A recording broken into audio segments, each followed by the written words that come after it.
நண்பர்களே, இந்த உலகில் சிலர் குறைவான உழைப்பை கொண்டே கோடிக்கணக்கில் சம்பாதிக்கிறார்கள். அதே சமயம் சிலர் இரவும் பகலும் கழுதையைப் போல உழைத்தாலும் வாழ்க்கையை நடத்துவதற்கு மட்டுமே போதுமான வருமானம் ஈட்டுகிறார்கள். ஏன் இப்படி நடக்கிறது? ஏனென்றால் இந்த வித்தியாசம் உழைப்பில் இல்லை, இது சிந்தனையிலும் தந்திரத்திலும் உள்ள வித்தியாசம். சாணக்கியர் சொல்வார், கடின உழைப்பு வியர்வையை மட்டுமே தரும், ஆனால் மூளை செல்வத்தை உருவாக்கும். நீங்களும் இரவும் பகலும் உழைத்து ஆனால் அதற்குரிய பலன் கிடைக்கவில்லை என்றால் இந்த காணொளி உங்கள் கண்களை திறக்கும். இந்த காணொளியை கடைசி வரை அவசியம் பாருங்கள். ஏனென்றால் கடைசியில நான் சொல்ல போறது உங்கள் முழு சிந்தனையையும் தகர்த்து பணம் சம்பாதிக்கும் உண்மையான வழியை கற்றுக் கொடுக்கும்.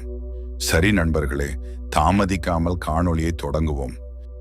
செல்வத்தின் கடவுளான லட்சுமி உழைப்பினால் ஒருவரிடம் வருவதில்லை, கொள்கையினால் தான் வருவாள். ஒரு முறை ஆச்சாரியா சாணக்கியர் தட்சசீலாவின் அமைதியான குருகுலத்தில் தனது சீடர்களுக்கு நீதியை பற்றி பாடம் சொல்லிக் கொடுத்தார். சுற்றிலும் அமைதி நிலவியது. அவரது மெதுவான உறுதியான குரல் மட்டுமே ஒலித்துக் கொண்டிருந்தது. அவர் அரசு அதிகாரம் மற்றும் கொள்கையின் ரகசியங்களை வெளிப்படுத்தி கொண்டிருந்த போது ஒரு இளம் சீடன் மிகுந்த ஆர்வத்துடன் கேட்டான், குரு ஆச்சாரியரே, நான் வாழ்க்கையில் செல்வம் பெற வேண்டுமானால் இரவும் பகலும் கடுமையாக உழைக்க வேண்டுமா? கேள்வி எளிமையானது, ஆனால் அதன் ஆழம் மிக அதிகம். வகுப்பறை முழுவதும் அமைதி நிலவியது. சாணக்கியர் சில நிமிடங்கள் மௌனமாக இருந்தார். பின்னர் தனது கூர்மையான பார்வையை அந்த சீடனின் கண்களில் பதித்து சொன்னார், லட்சுமி உழைப்பினால் மட்டுமே கிடைத்திருந்தால் ஏறுழும் விவசாயிதான் உலகின் மிகப்பெரிய பணக்காரனாக இருப்பான். உழைப்பு மட்டுமே எல்லாம் என்றால் யானையை ஆட்டுவிக்கும் பாகன்தான் சக்கரவர்த்தியாக இருப்பான். சீடன் திடுக்கிட்டான்.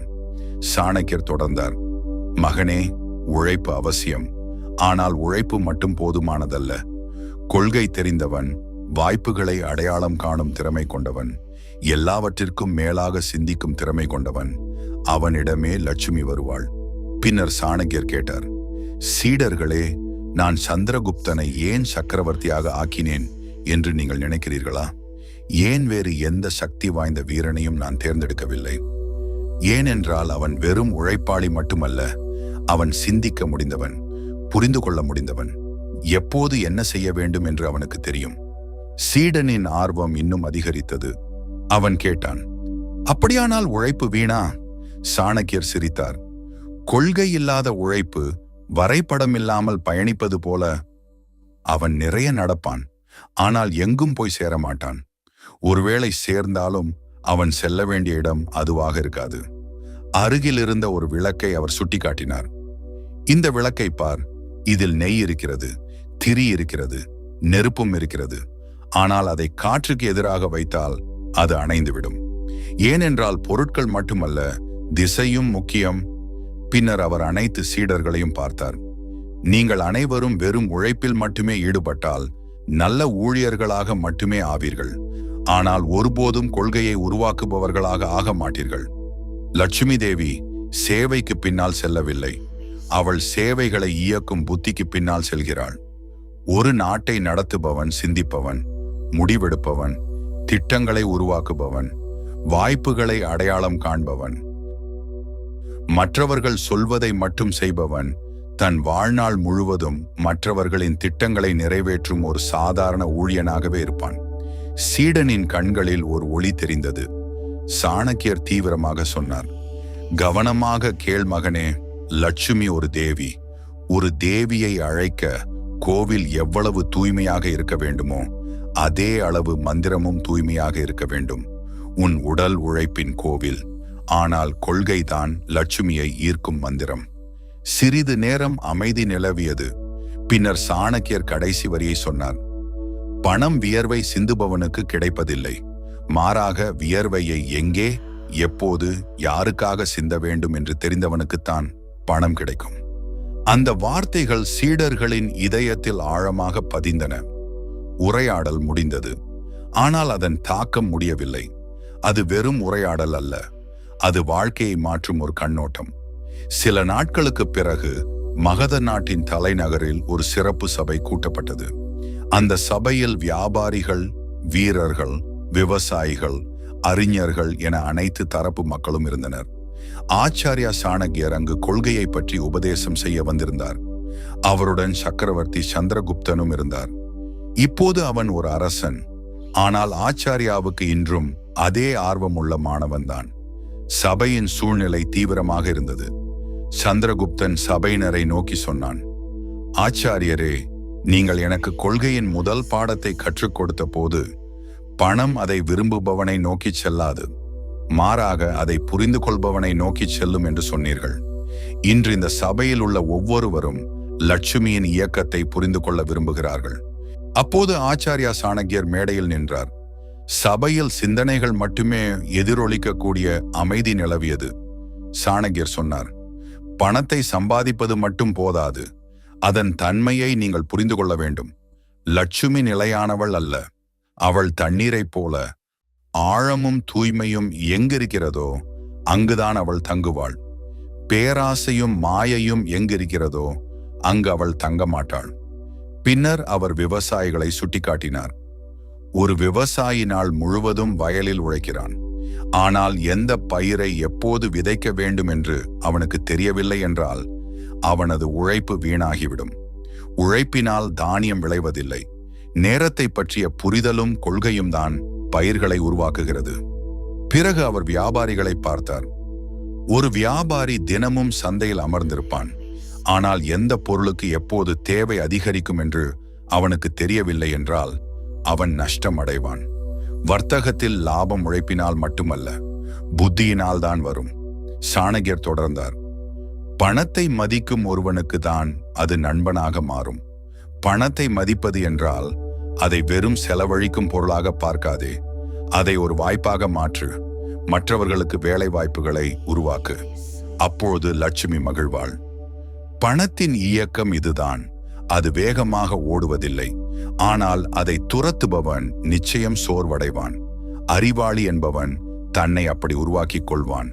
பணம் தானாகவே அவனை நோக்கி ஈர்க்கப்படும். சபையில் இருந்த பலரும் தங்கள் தலையை மெதுவாக அசைத்தனர். தங்கள் வாழ்க்கையின் தவறுகளை முதல் முறையாக புரிந்து கொண்டது போல.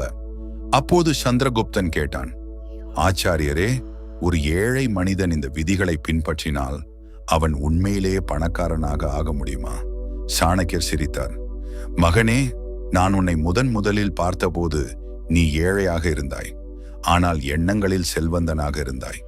உன்னிடம் பணம் இல்லை, ஆனால் கொள்கை இருந்தது. லட்சுமி ஆடம்பரம் உள்ள இடத்திற்கு செல்வதில்லை. அவள் பொறுமை, நிதானம், புரிதல் உள்ள இடத்திற்கு செல்வாள்.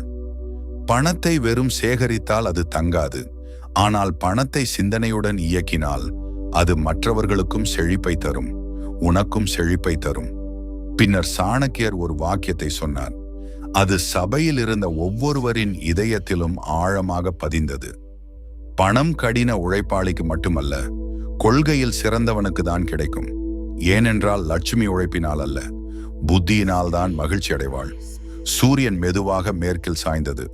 அந்த சபையும் முடிவடைந்தது. மக்கள் ஆச்சாரியாவுக்கு மீண்டும் மீண்டும் வணங்கினர். சிலர், நீங்கள் எங்கள் கண்களை திறந்து விட்டீர்கள் என்றனர்.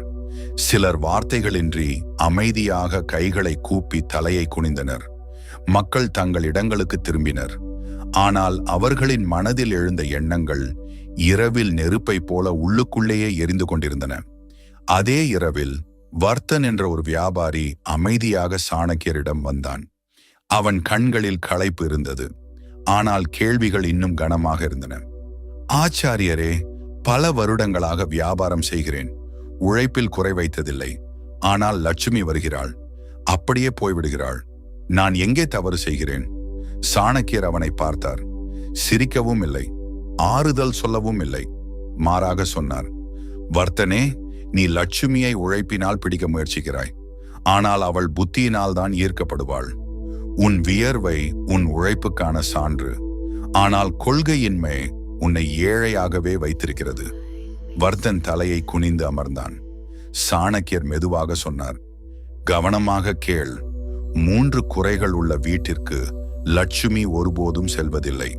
1, கட்டுப்பாடற்ற செலவு. 2, நிலையற்ற முடிவுகள். 3, தன்னம்பிக்கையின்மை. பணம் கிடைத்தவுடன் ஆடம்பரத்தில் செலவழிப்பவன் லட்சுமியை அவமதிக்கிறான்.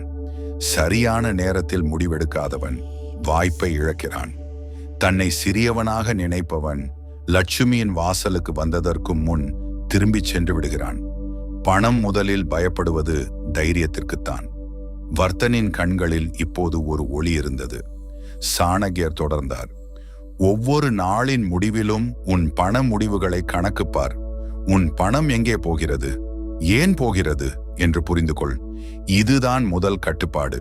லாபத்திற்கும் பேராசைக்கும் உள்ள வித்தியாசத்தை புரிந்து கொள்.